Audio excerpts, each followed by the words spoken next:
సామాజిక అస్త్రం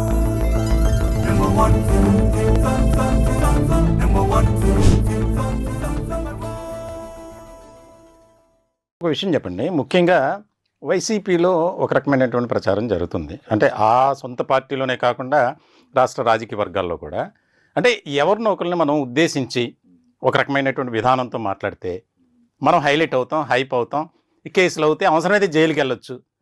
దాని ద్వారా పార్టీకి ఒక రకమైనటువంటి జోష్, హైప్ వస్తుందనేది ఒకటి జరుగుతుంది. అది వాస్తవం అంటారా? కానీ ప్రజలు గమనిస్తున్నారండి. దాని ద్వారా అనేది మాత్రం జరగదు. కానీ పరిపాలన ద్వారా ఏమైనా తేడా రావచ్చేమో, కానీ దీనివల్ల వాళ్ళకేం ప్రయోజనం రాదు.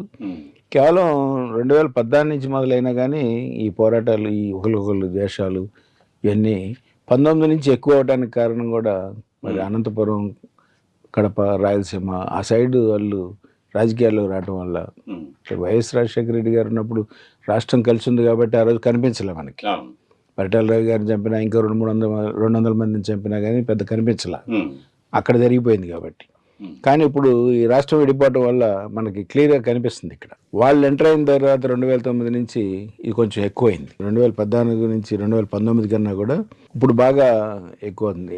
24 నుంచి కూడా అది కంటిన్యూ అవుతుంది. 19 నుంచి అది కంటిన్యూ అవుతుంది కాబట్టి ఈ ఒకళ్ళ మీద ఒకళ్ళు కక్ష సాధింపు చర్యలు మంచిది కాదని చెప్పేసి ప్రజలు చాలా ఫీల్ అవుతున్నారు.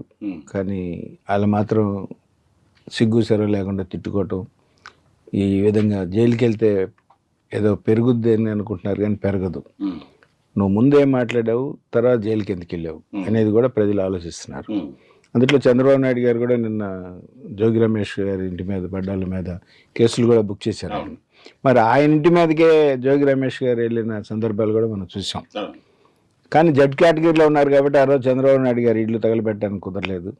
ఈ రోజున జడ్ కేటగిరీలో ఈయన లేడు కాబట్టి ఈయన ఇల్లు తగలబెట్టడానికి అవకాశం వచ్చింది. తగలబెట్టడం అంటే మా నాయకుడిని తిట్టారు అనే ఉద్దేశంతో తప్ప పై వాళ్ళు చంద్రబాబు నాయుడు గారు ఇంకొకళ్ళు పార్టీ నాయకులు, పై నాయకులు చెప్తే చేసింది కాదు. ఇది అన్ఎక్స్పెక్టెడ్గా జరిగింది. ఇది జరిగింది కాబట్టి అందుకే ఆ విధంగా మనం అనుకోవాల్సిన అవసరం లేదండి. దానివల్ల వీళ్ళకేదో సింపతి పెరిగి వీళ్ళేదో అధికారంలోకి వచ్చేస్తారని చెప్పి జైలుకి వెళ్దామని చెప్పేసి పై నాయకుల దగ్గర మెప్పు పొందడానికి వీళ్ళని బూతులు తిట్టడం చేయటం కాదండి. అది ఉద్రేకపూర్వకంగా ఆ విధంగా తయారైపోయారు. 2019 నుంచి ఆ విధంగా తయారైపోయారు. 14లో నుంచి కూడా అసెంబ్లీలో బాగా ఎక్కువ జరిగింది కానీ బయట జరగల. 19 నుంచి బయట జరగడం ఎక్కువైపోయినాయండి. ఎందుకంటే రాయలసీమ వాతావరణం మనకు కూడా వచ్చింది కాబట్టి. అదండి.